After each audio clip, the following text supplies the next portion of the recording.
아니 근데 이 주제를 딱 보셨을 때 기대감이 없을 거라는 것에 저는 공감을 해요.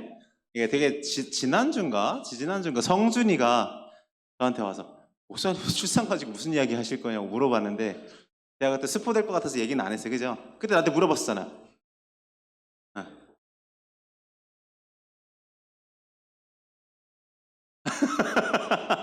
좀 흥미가 없을 수 있다. 근데 뭐 일단 과연 그럴지는 들어보셔야 할 것 같고 일단 오늘 조 이렇게 나누는 거죠?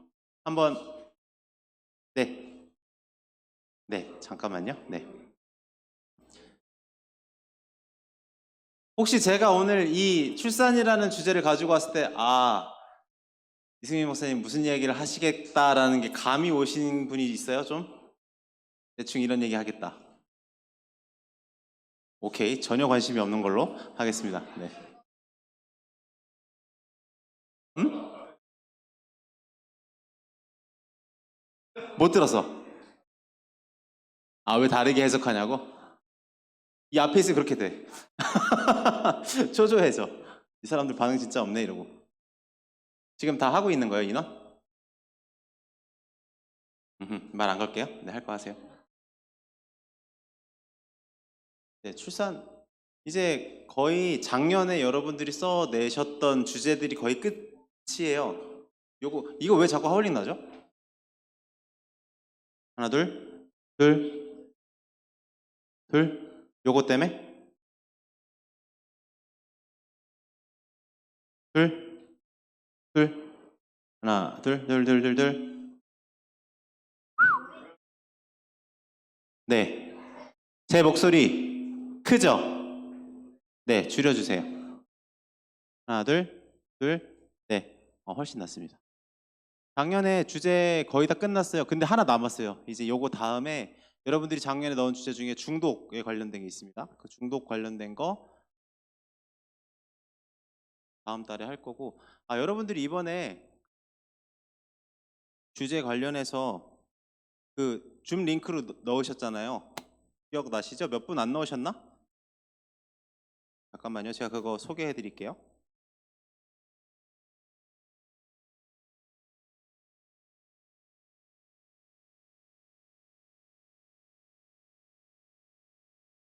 네. 이번에 여러분들이 그 우신이의 주제로 이런 거 궁금해요 해서 익명으로 줌으로 넣으신 주제가 이런 게 있습니다. 소개해 드릴게요. 1번 신앙과 미디어, 우리가 보는 뭐 영화, 만화 이런 것들을 우리가 어떻게 보고 어떻게 이해해야 될지 그거에 대해서 질문을 하셨고, 두 번째 위선에 대해서 이야기를 했어요. 질문에는 교회를 다니는 착한 아이 컴플렉스 어떻게 봐야 될까요? 뭐 이렇게 질문이 왔어요. 근데 요즘 그리스도인들 중에 착한 아이 컴플렉스를 가진 친구가 몇이나 될까라는 생각을 전 한편 했어요.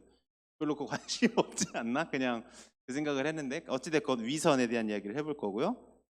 세 번째, 그리스도인의 부모됨, 부모가 된다라는 건 어떤 의미를 가질까? 이렇게 질문하셨고, 네 번째는 죽음에 대한 이야기 해봐요. 이렇게 죽음이라는 딱 단어는 꽤 여러분들에게도 크게 다가오실 텐데 우리가 피할 수 없는 주제이기도 하죠. 그 주제에 대해서 올해 마무리하게 될 것 같습니다. 지금 이제 조 짜봐도 될까요? 준비되셨을까요? 네, 한번 일단 조부터 나눠보겠습니다.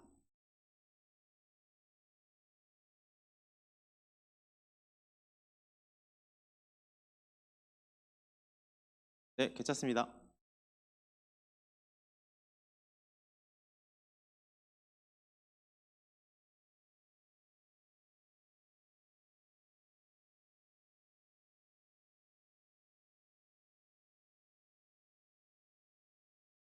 우리 청년부 PC도 한번 바꾸긴 해야 될 것 같아요. 그죠? 상태가.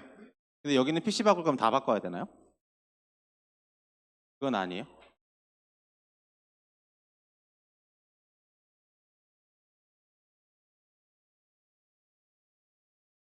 이 정도면 바꾸긴 해야 될 것 같아요.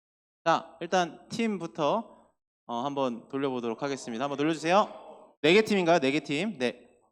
됐네요. 1팀, 2팀, 3팀, 4팀. 1, 2, 3, 4. 1, 2, 3, 4.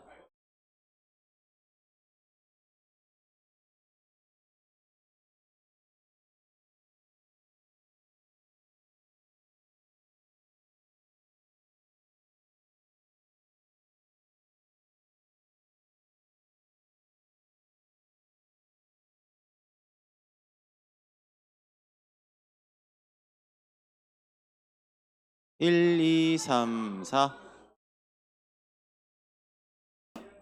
여러분, 이번 출산과 관련된 질문을 제가 두 가지 한번 드려보려고 합니다. 기독교 신앙 안에서 출산이 뭔지는 아시는 거죠? 네, 출산이 과연 우리 인생의 의무일까?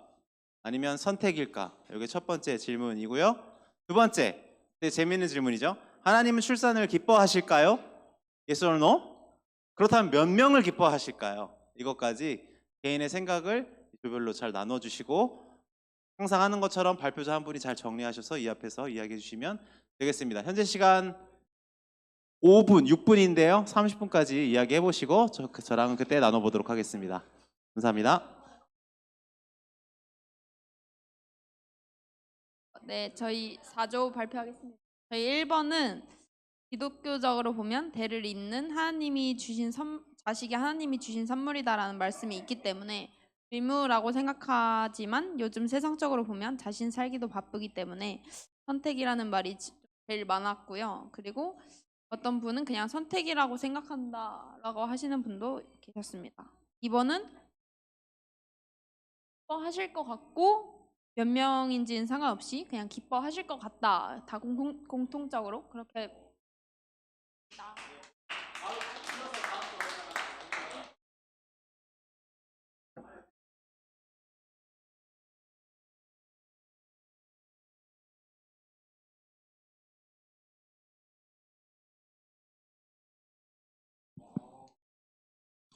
저희 조 1번 질문에 대해서는 일단은 대부분이 좀 선택이라고 말씀을 하셨어요. 의무라는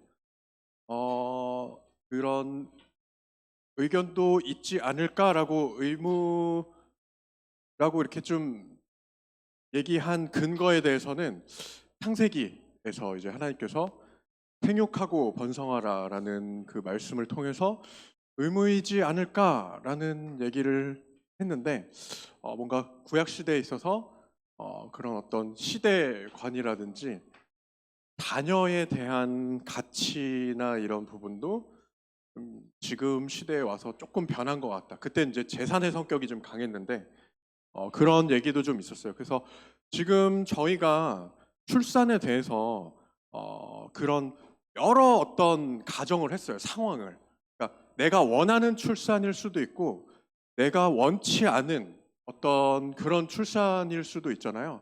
일단은 그렇게 얘기를 하면은 너무 이야기의 폭이 좀 넓어질 것 같아서 우리가 가정을 가졌을 때라고 좀 전제를 하고 그리고 이제 출산에 대해서 배우자와 그렇게 좀 의논은 하는 그런 상황을 좀 가정을 했을 때 배우자한테 출산이라는 어떤 그런 걸로 조금 이렇게 뭔가 의무감이라든지 부담을 좀 지어주고 싶지 않다라는 게 좀 주된 의견이었습니다. 그래서 저희는 선택의 의견이 좀 많았습니다. 그리고 하나님이 출산을 기뻐하실까요? 라는 두 번째 질문은 이것도 저희는 이제 대부분은 이제 전부 다 전원이 기뻐하신다고 좀 말씀을 하셨습니다.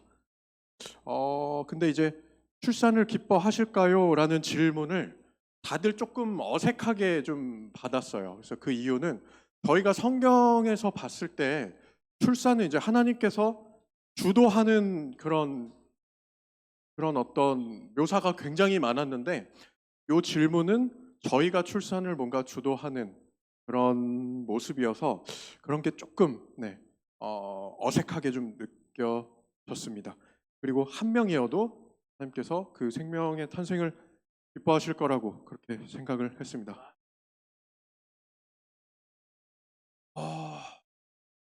그렇게까지는 아니요, 그런 뜻은 아닙니다. 그러니까 그러니까 한 명이어도 그 생명 자체를 기뻐하시는데 아마 그 범위를 얘가 애를 몇 명 낳고 이 가정에서 몇 명이 태어나고를 그 범위를 하나님이 정하시는 만큼의 출산을 기뻐하지 않으실까 생각이 듭니다. 네. 네.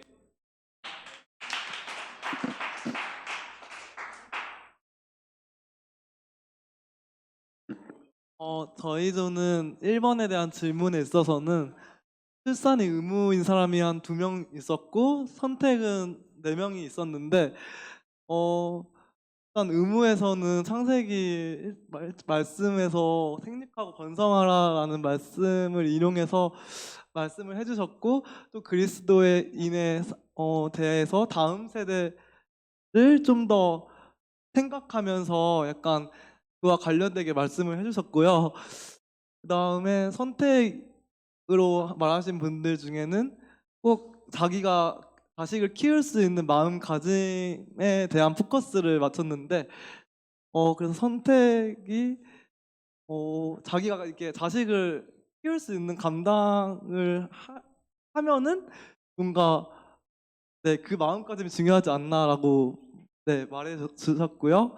그 다음에 2번으로 하나님은 출산을 기뻐하실까요에 대해서는 저희는 명수를 말한 게 아니고 솔직히 부모가 자녀를 키우는 데 있어서 내가 과연 이 자녀를 양육을 함에 있어서 약간 되게 어떻게 준비된 자세가 필요한지에 대해서 네, 저희는 말을 해주셔갖고 되게 몇 명이라는 거는 네, 말을 안 했어요. 네, 감사합니다.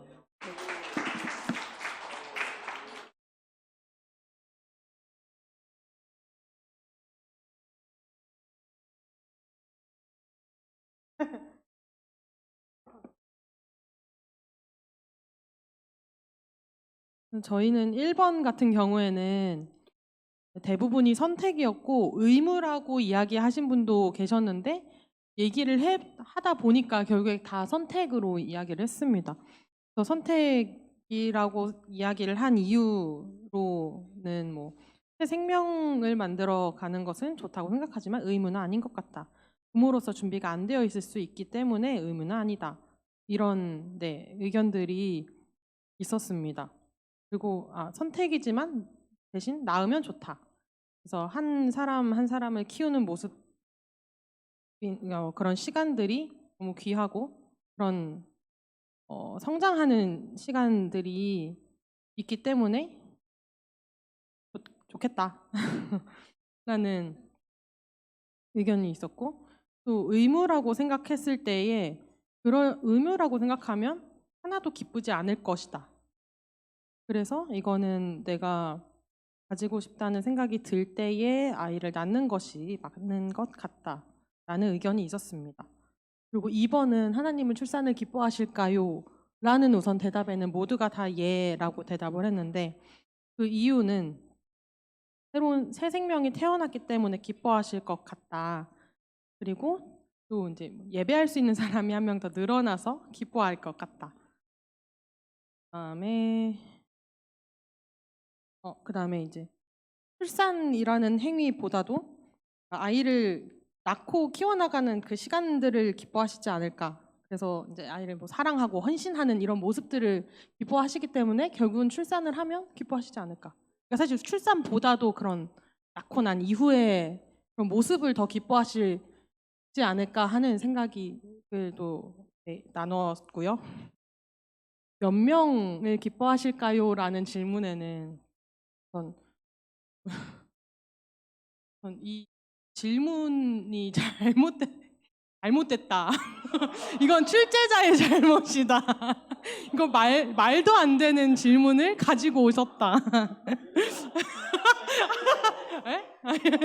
아니 이게 그런데 그래서 사실 이상한 질문인데 이제 관련해서 이야기를 했을 때에 뭐 이제 뭐 한두 명을 낳으면 하나님 기뻐하실 것 같다라고 이야기를 하신 분도 있었고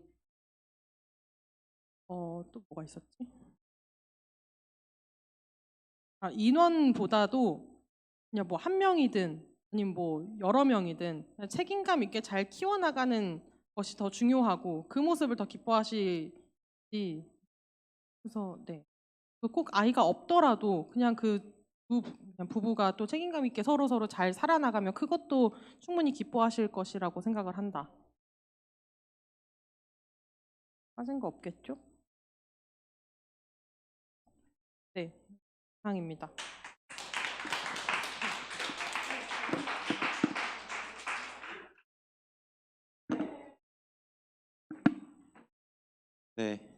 부표의식이라고 저를 이렇게 맹폭하시는 거는 왜 이 질문이 잘못됐다고 생각하셨어요? 그것까지 알려주세요. 출제자를 그렇게 맹비난한 이유에 대해서 저는 짚고 넘어가야겠습니다. 왜죠? 여러분 되게 아무나 생각나는 대로 한번 말씀해 보세요. 이 질문이 왜 잘못됐다고 생각하세요?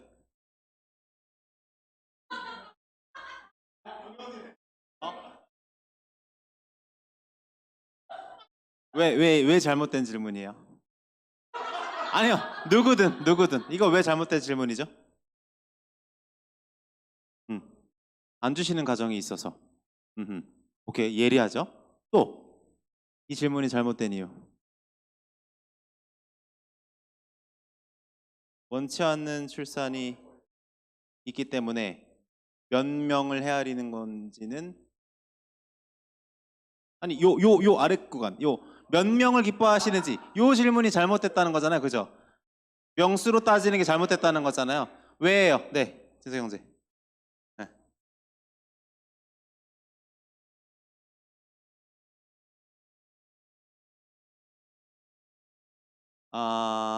하나님께서 많이 다자녀를 기뻐하신다면 경제적으로 어려움에도 다자녀를 낳는 이거를 계속 유도하기 때문에 잘못된 질문이다. 네, 맞나요? 제가 파악한 게 또 있으실까요? 없으세요? 네, 잘못된 질문인 것 같죠? 그죠?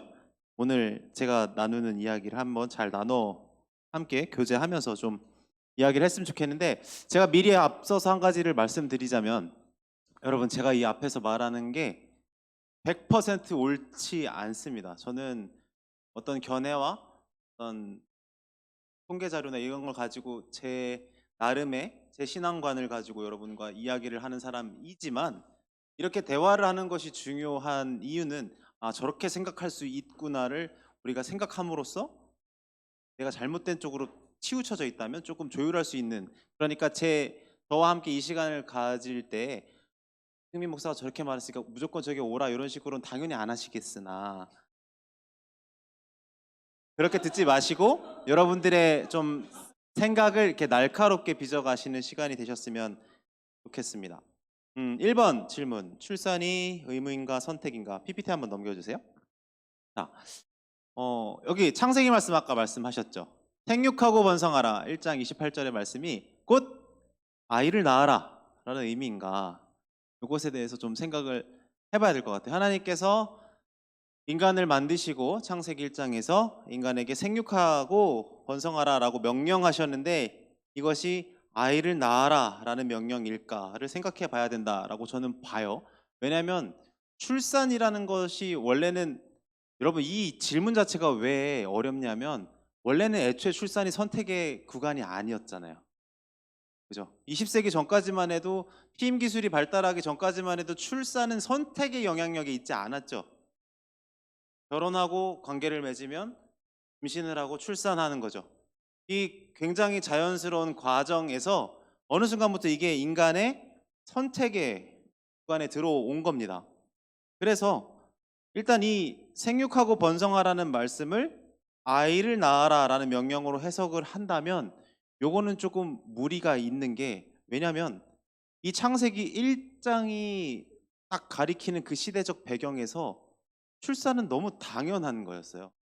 오늘날처럼 해도 되고 안 해도 되고 경제적 여건을 고려하고 우리의 환경이 어떤지, 내 아내의 선호는 어떤지가 하나도 안 중요한 세계란 말이에요. 그러니까 결혼하고 관계 맺은 출산이 너무, 심지어 결혼도 없었을 때일 거예요. 창세기 1장이면 결혼식이 있었겠어요? 그러지는 않았겠죠. 오히려 출산이 더 앞선 상황이었을 거예요. 그때 출산이 너무도 자연스럽게 계속해서 생육하던 세상에서 이 말씀이 하나님께서 아이를 낳아라라는 명령으로 주어졌다? 그거는 조금, 제가 늘 말씀드리지만 성경을 이 부분만 따로 발췌해서 확증 편향한 거예요. 자기의 생각에 맞춰서 성경을 사용한 것이에요. 그러니까 이런 위험을 피하려면 이 28절을 좀 맥락으로 읽어봐야 된다고 저는 생각해요. 그래서 26절에서 28절 전체를 한번 봤으면 좋겠거든요. 넘겨주세요. 자, 우리 한번 읽어보겠습니다. 26절에서 28절 시작. 하나님이 이르시되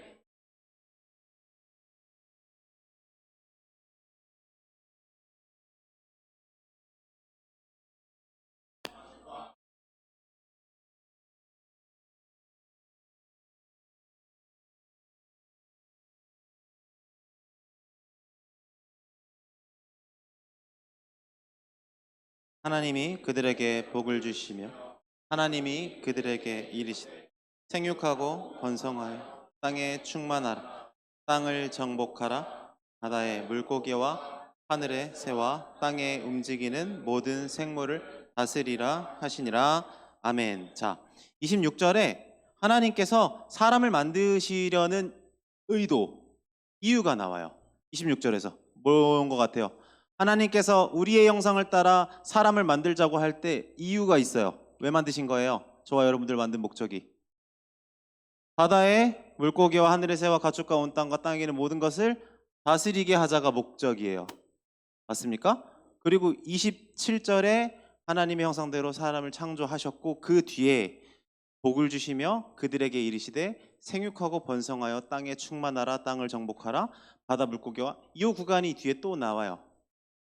이 말은 생육하고 번성하라는 이 말씀의 의도가 하나님께서 사람을 만드신 의도와 맞닿아 있는 거란 말이에요. 그냥 아이를 낳으라는 게 아니라 하나님께서 하나님의 형상을 따라 지어진 사람들에게 당신의 모든 피조 세계를 맡기시는 거죠. 맞나요? 사람을 지으신 목적이 그냥 아이를 많이 낳아라가 아니라 하나님 형상 따라 하나님의 뜻대로 하나님이 지으신 세계를 다스리게 하는 거. 그래서 사람을 지으셨고 그들에게 복을 주셔서 말씀하셨는데 땅에 충만하라. 왜? 정복하라. 바다의 물고기와 하늘의 새와 땅에 움직이는 모든 생물을 다스리라. 그러니까 결국 이 말씀은 기본적으로 하나님께서 우리에게 아이 많이 낳으세요라고 출산을 장려하는 명령이 아니다. 출산 명령이 아니다. 이거는 사실 신학적으로 창조 명령이라 그래요. 하나님께서 당신의 사람들을 만드셔서 당신이 만든 이 피조 세계를 아름답게 다스리게 맡기시는 거. 그 명령인 거예요. 땅과 땅에 존재하는 모든 것과 바다에 있는 것과 공중에 나는 것을 하나님의 뜻에 맞게 하나님의 마음에 맞게 잘 다스리는데 우리 인간이 번성하기를 기대하셨다라고 읽는 것이 이 본문을 제대로 읽는 겁니다. 그러니까 출산 자체보다는 하나님께서 출산을 왜 허락하셨는지를 고민하는 게 더 중요하다고 생각해야 돼요. 하나님께서 인간을 이 땅에 주신 것의 목적이 더 중요한 것처럼 단순히 계속 재생산을 육체적인 생물학적인 재생산을 계속 해내는 것보다 하나님께서 이 땅에 인간을 왜 만드셨는지 인간의 기능과 목적, 역할을 이해하는 것이 중요하다라고 말씀을 드리고 싶습니다. 그리고 한편으로 아까 그 질문에서 출산은 의무인가 선택인가 이런 얘기를 했는데 사실 이거는 아까 다 보셨잖아요. 이제 사실 의무라는 이 구간에서 많이 벗어났어요. 대부분 다 선택의 영역이라고 이제는 받아들여요. 되게 편하게. 피임 기술이 20세기 중반부터 나와서 지금 우리가 이제 21세기를 막 달려가고 있잖아요. 이제 더 이상 이 출산이 당연한 게 아니에요. 개인이 결정하고 선택할 수 있는 구간에 이미 이 출산이 들어와 있어요. 근데 문제는 선택 자체보다 그게 누구를 위한 선택이냐가 더 중요한 거예요. 그러니까 어떤 남과 여가 또는 어떤 개인이 출산을 생각할 때 그 선택을 할 때 누구를 위한 선택인지 곰곰이 생각해 봐야 된다. 그 임신에 대해서 여성의 권리를 주장하는 운동 중에 프로 초이스라는 운동이 있어요. 프로 초이스. 그러니까 무엇보다 초이스, 선택이 앞에 있어야 된다는 거예요. 누구의 선택이겠어요? 여성의 선택이죠. 여성의 선택이 무엇보다 앞에 있어야 된다. 이게 보통 낙태를 옹호하는 운동으로 많이 읽히거든요. 프로초이스 운동이.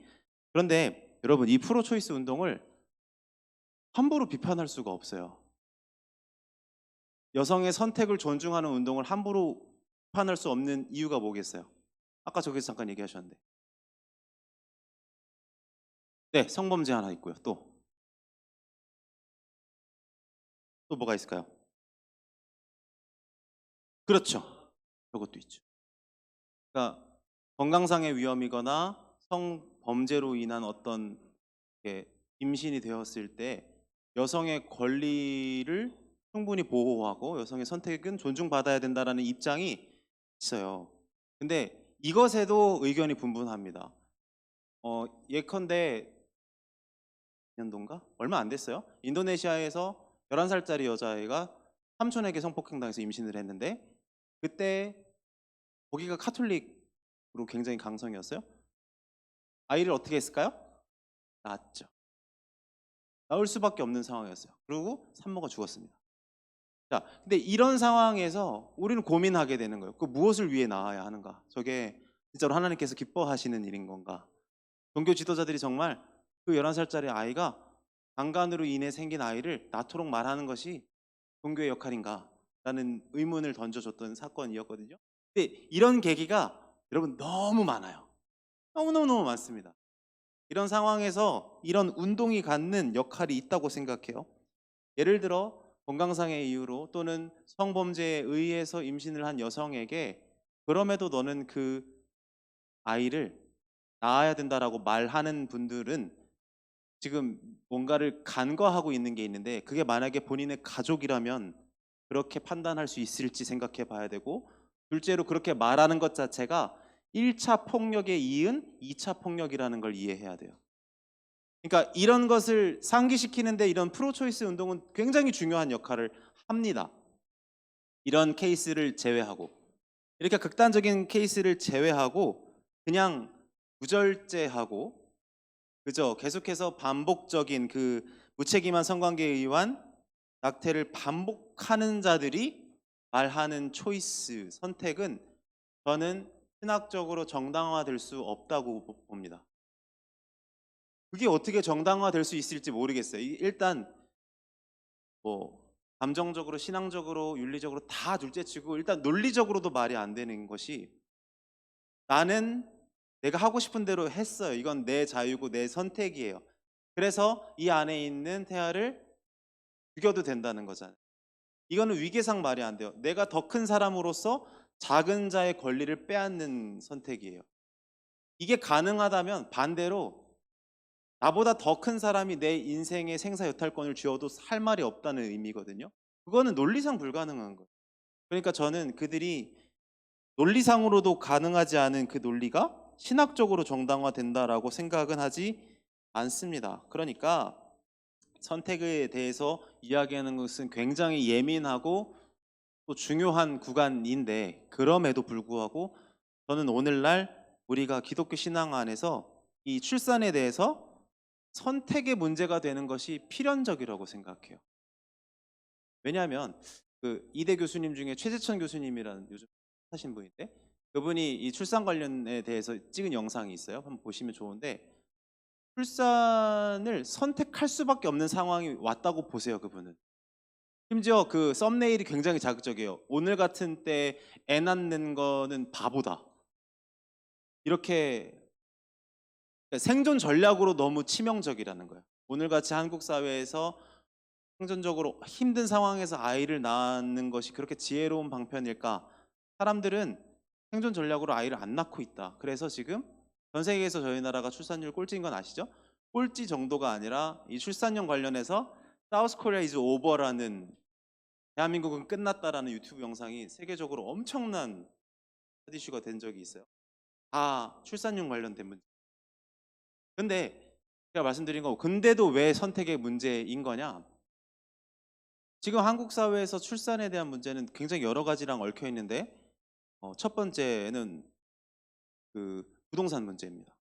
아이를 낳아도 기를 장소가 없다라는 것과 두 번째는 여성들이 출산을 했을 때 경력이 단절되는 문제가 있습니다. 그리고 셋째는 결혼이 계속해서 늦춰지는 이런 여러 가지 사회적 현상을 봤을 때 출산이 선택을 안 할래야 안 하게 되는 거예요. 선택의 과정으로 계속 우리의 상황을 보게 되고 우리의 가정 환경과 우리의 장소적인 환경과 자기의 직장적인 환경 이 모든 것들을 고려를 안 할 수가 없는 상황에 돼 있는데 만약에 교회든 국가든 어떤 공동체 출산율을 높이고 싶다면 젊은이들이 더 출산할 수 있는 선택지를 넓히는 방향으로 가야 해요. 그게 아니고 무조건 출산은 의무야라고 했을 때는 전혀 실효성이 없다. 라고 저는 생각을 하는 편입니다. 근데 제가 이런 이야기를 하려고 여러분들이 지금 이 이야기를 하는 게 아니라 우리가 간과하고 있는 한 가지가 있는데 그럼에도 성경이 출산을 복이라고 말한다는 거예요. 복이다. 아까 그 말씀드린 것처럼 생육하고 번성하라 이것뿐만이 아니라 성경은 분명히 하나님께서 우리에게 새 생명을 주시는 것, 새로운 생명을 주시는 것이 하나님이 허락하신 복이라고 성경은 말합니다. 곳곳에서. 물론 여러분들이 생각하는 복은 좀 다를 거예요. 뭐 해외여행을 간다든지 좀 더 넓은 집에서 산다든지 직장에서 성공한다든지 뭐 그런 게 복이라고 생각하지만 하나님께서 생각하시는 복은 우리가 하나님의 사람으로서 새 생명을 만들어내는 데 있어요. 이거 중요해요. 하나님의 사람으로 새 생명을 만들어내는 것. 그리고 그들이 하나님의 뜻에 맞추어 세상을 다스리고 이 땅에서 공공에게 선이 되는 방향으로 하나님의 뜻에 맞는 방향으로 살아가는 것을 기뻐하시고 복이라고 말씀해요. 쉽게 말하면 여러분 생각해 보세요. 하나님께서 나에게 새 생명을 주셨어요. 그런데 이 아이가 자라면 자랄수록 나와 하나님과의 관계를 돈독하게 해주는 데 도움이 되고 이 어린 친구가 하나님과의 관계가 맺어지는 걸 보면서 그 인생에서 얼마나 뿌듯하겠어요. 그리고 자라면서 이 아이가 하나님의 뜻에 맞게 헌신하는 아이가 되고 하나님의 뜻에 맞게 사람들에게 선을 베풀고 이웃을 돌볼 줄 아는 아이로 자라나요. 그런 아이가 자라나는 것을 보는 부모에게 그것은 복이죠. 복입니다. 그건 분명히 복이에요. 그런데 반대로 그렇다면 출산해서 하나님의 뜻과 계획과 전혀 무관한 아이를 만들어낸다면 그것은 하나님께서 기뻐하실까요? 어떻게 생각하세요? 그냥 생물학적으로 아이가 나오면 하나님이 기뻐하시는 겁니까? 저는 그런 생각해요. 하나님께서 우리를 새끼 많이 낳는 강아지로 만드셨나요? 아니거든요. 전혀 아닙니다. 심지어 창세기가 말하는 바는 의도하는 바는 하나님께서 사람을 지으셨다는 것도 맞지만 그 뒤에요. 우리가 하나님의 형상이라는 거예요. 하나님의 형상대로 이 땅을 살아가도록 만들어진 존재라는 거죠. 하나님이 주신 이 피조 세계를 아름답게 가꾸고 균형 잡고 폭력적이지 않게 평화를 이루면서 사는 존재로 우리를 만드신 거예요. 그 목적에 부합한 존재들이 번성하고 생육할 때 그게 복이죠. 그런데 그것과 반대로 하나님의 전혀 생각나지 않는 형상대로 막 사는 존재들이 마구마구 늘어나는 것을 하나님께서 기뻐하신다? 그럴 수 없다. 성경이 그것을 말한다? 그렇게 볼 수 없다는 것입니다. 그러니까 제가 여기서 말하고 싶은 것은 출산 자체보다 몇 명을 낳는가? 출산하는가 안 하는가 보다 더 중요한 것은 출산의 지향이 더 중요하게 다루어져야 합니다. 기독교인들이 출산을 한다면 내가 출산을 해서 이 아이가 어떤 아이로 자라게 할 것인지에 대한 지향이 훨씬 중요하지. 내가 하나님 앞에서 하나님 저 4명 낳았어요. 4명 다 하나님 안 믿으면요. 4명 다 평생을 하나님 보시기에 아주 흉악한 범죄를 이루는 인생을 산다면요. 그럼 된 겁니까? 그렇게 말씀할 수 있을까요? 아니죠. 자, 제가 좀 예로 갖고 와놓고 하나도 안 쓰는데 그런 생각을 지금 전 세계 인구가 몇 명 정도 됩니까? 80억. 인류학자들은 이제 지구가 100억까지 갈 거라고 봐요. 보통 100억 인구까지 갈 거라고 보는데 물론 조사치는 조금씩 다르지만 우리가 지금 현재 이 인구를 유지하려면 지금의 이 지구가 2.3개인가 있어야 된다고 해요. 2.3개. 지금 우리가 이렇게 사는데 지구가 감당하려면 우리가 쓰는 자원과 우리가 이렇게 막 서로 사용하는 것들을 다 감당하려면 지구가 2.3개가 있어야 된대요. 그러니까 지금 이 상태로 쭉 가면 어떻게 되겠어요? 네, 지구는 완전히 이제 제 기능을 상실할 겁니다. 그래서 지금 사실 이미 환경 기후학자, 인류학자들이 수없이 위기와 뭐 경고성 발언들을 하고 있는데 사실 국가들도 이걸 못 멈추는 상황이에요. 이게 굉장히 무서운 거거든요. 우리가 멈추면 쟤네가 달리니까 다 같이 뛰는 상황이에요. 경제자본주의가 그래서 무서운데 쓸모없는 물건을 계속 만들어내고 쓰레기는 계속 만들어지고 지구는 계속해서 자원이 고갈되고 쓰레기는 해소가 안 돼요. 지구 반대편에서는 사람들은 먹을 게 남아서 갖다 버리는데 반대편에서는 굶어 죽죠. 이게 계속해서 가속화될 것이고 근데 재미있는 건 그것을 찾다가 제가 또 재미있는 걸 발견했는데 지금처럼 살려면 지구가 2.3개 필요한데 미국처럼 살려면 몇 개 필요할까요? 아, 너무 극단적인데 모든 80억 인구가 미국인처럼 살려면 지구 몇 개 필요할 것 같아요? 맞춰보세요. 또 콜 8개 콜 또 5개 필요하대요. 아 그거밖에 아니야? 여러분 지구 5개 어떻게 구할 건데요? 지구 5개. 근데 더 충격적인 걸 알려드려요. 대한민국처럼 살려면요. 제가 아까 처음에 몇 개 필요하다고 그랬어요. 지금 이 상태로 지구가 2.3개. 대한민국은요? 네? 몇 개일 것 같아요? 모든 사람이 대한민국 사람처럼 살려면 누리고 3.7개예요. 인도처럼 살려면 0.9개. 전 세계 인구가 인도처럼 살면 되거든요. 근데 그렇게 사실 거예요? 자, 이런 상황에서 제가 말씀드리고 싶은 게 뭐냐면 이런 상황, 이런 여러 가지 진단이 우리에게 밝혀주는 것은 지금 지구가 빠르게 소멸해가고 있고 자원이 고갈되고 있고 엄청난 부조화와 결핍과 재난이 우리를 기다리고 있는 상황에서 이런 상황에서 우리 기독교인들이 아이를 많이 낳는 것이 과연 하나님께서 기뻐하시는 일인가 생각해 봐야 된다. 그러면 그러니까 제가 말하는 거 지금 저출산의 문제가 대한민국에 있어서 이 처방을 다출산으로 하는 것은 지혜로운 방법이 아니에요. 그러면 이제 우리는 무슨 생각을 해야 돼요? 에이, 아이를 안 낳는 게 절대적으로 맞구나 이렇게 생각하실 거예요?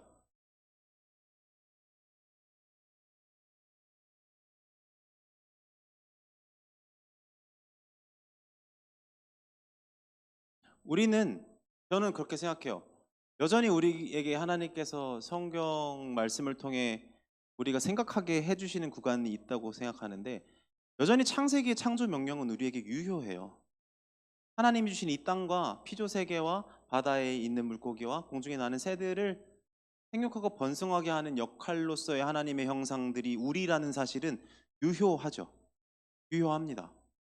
그렇다면 저는 우리 이제 생물학적인 재생산을 해내는 우리에게 맡겨진 것은 어떻게 우리가 낳는 때의 사람들이 하나님의 사람으로 이 땅에서 기능할 수 있게 하는가에 관심이 있어요. 그리고 이것은 꼭 생물학적인 재생산으로 될 필요는 없어요. 다시 말하면 그냥 이렇게 육체적인 출산으로만 이어지는 게 아니에요.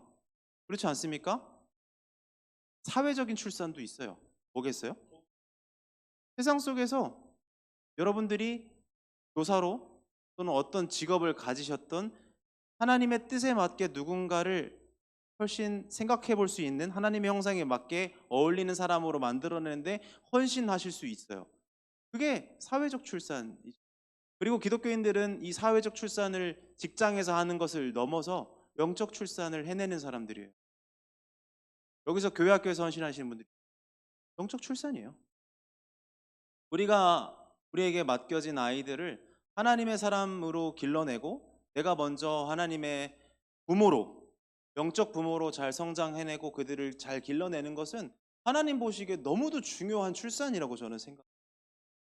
그런데 그것은 다 탈락해버리고 너무 쉽게 그냥 생물학적인 출산을 하네 안 하네로 계속해서 논의하는 것은 무의미하다. 그리고 전혀 건설적이지 않다. 심지어 위험하기까지 하다. 여러분들 그 이슬람의 전교 전략 그런 거 들어보셨어요? 이슬람교도가 대한민국에 별로 없으니까 우리 아이를 많이 낳아서 이슬람교도를 많이 키우자. 여기서 막 감동받으신 목사님들이 계셔요. 우리도 많이 낳아야 된다. 지구 생각 좀 해주세요, 제발. 네. 우리가 공통으로 밟고 있는 이 땅 지구 생각.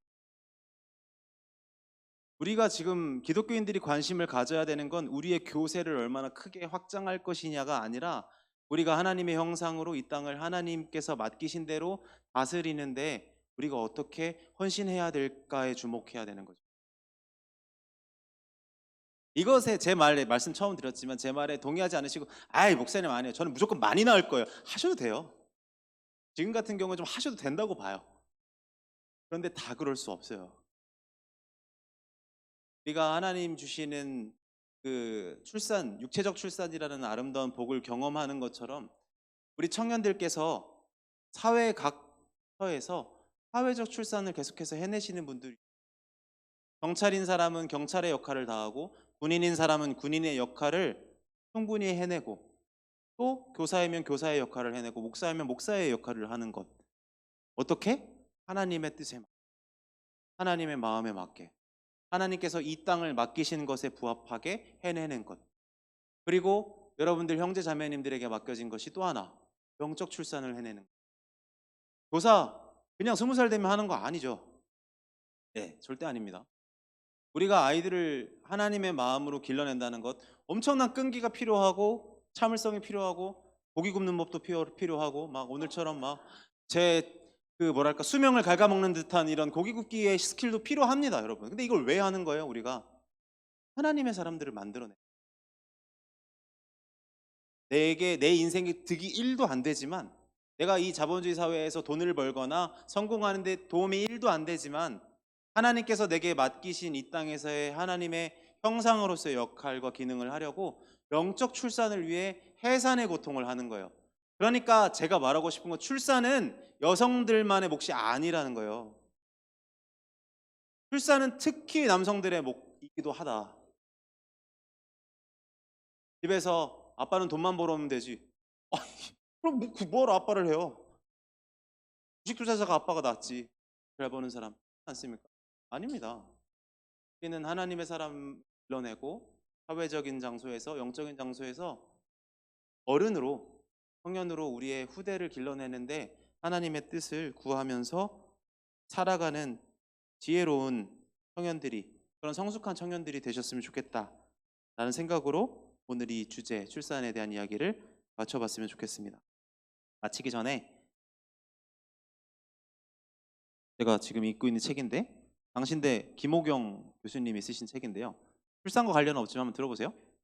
제가 읽어드릴게요. 귀를 쫑긋 세우셔야 돼요. 잠들 수도 있어요. 계세요? 읽어보겠습니다. 믿음이란 무엇인가요?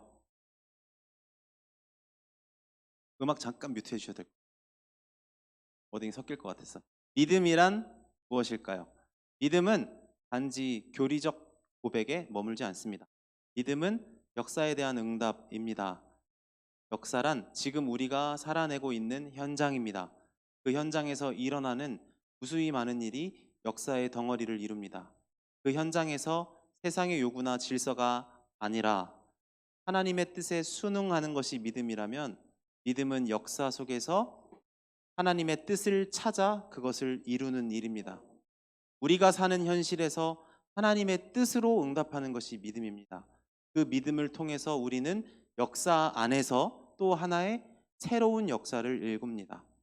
세상의 역사 속에서 하나님의 역사를 살아내야 하기 때문입니다. 그래서 생각해보면 믿음은 참으로 대단한 일입니다.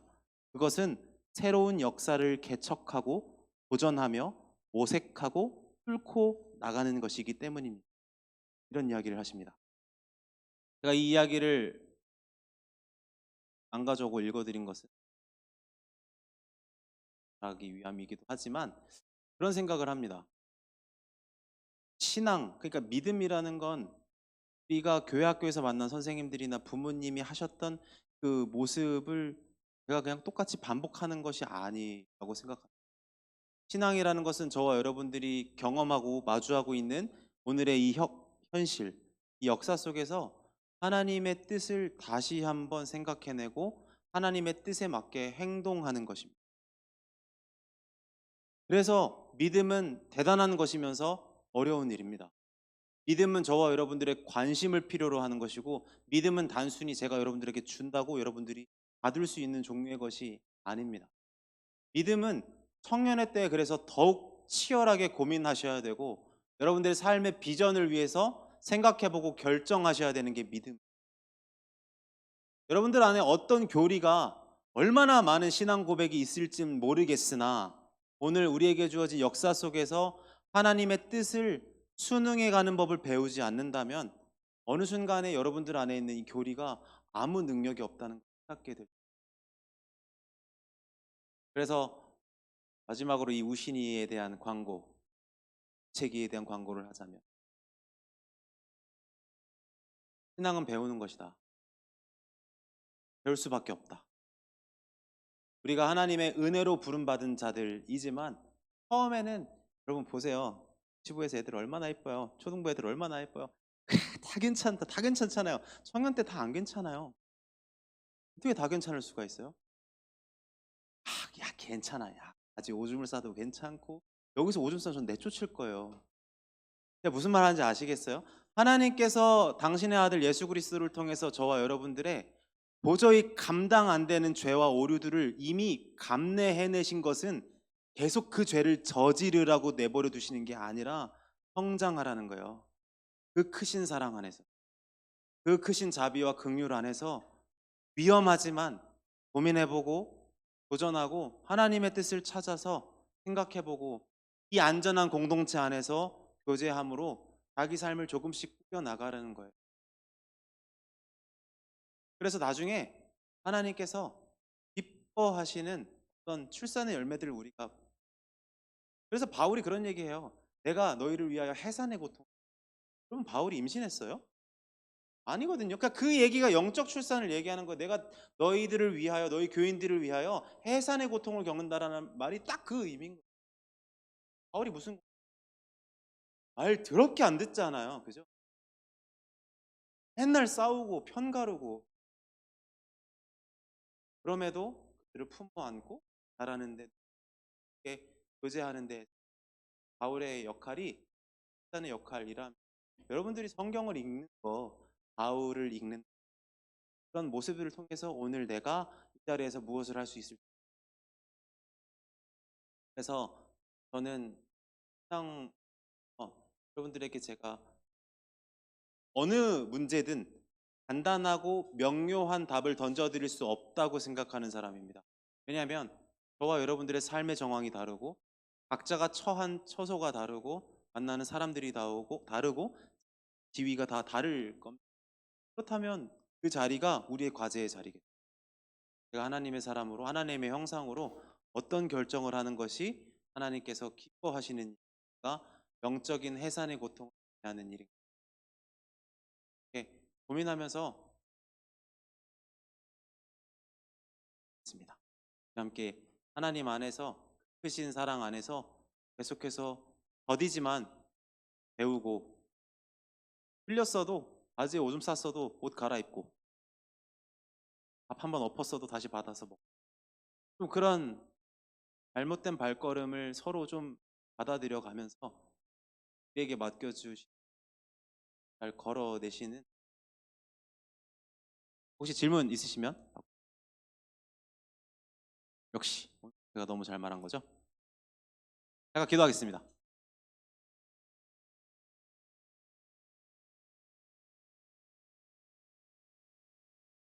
우리 시간 함께 기도할 때 하나님께서 우리를 이 땅에 하나님의 형상으로 부르셨습니다. 연약하고 부럽고 죄 많은 인생을 불러내셔서 당신의 사랑으로 안으시고 너가 내 형상이라고 말씀하십니다.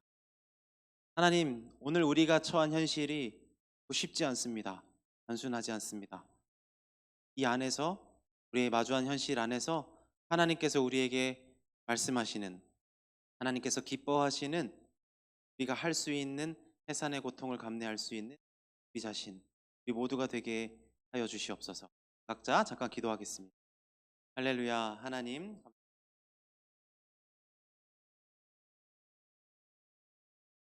하나님께서 맡기신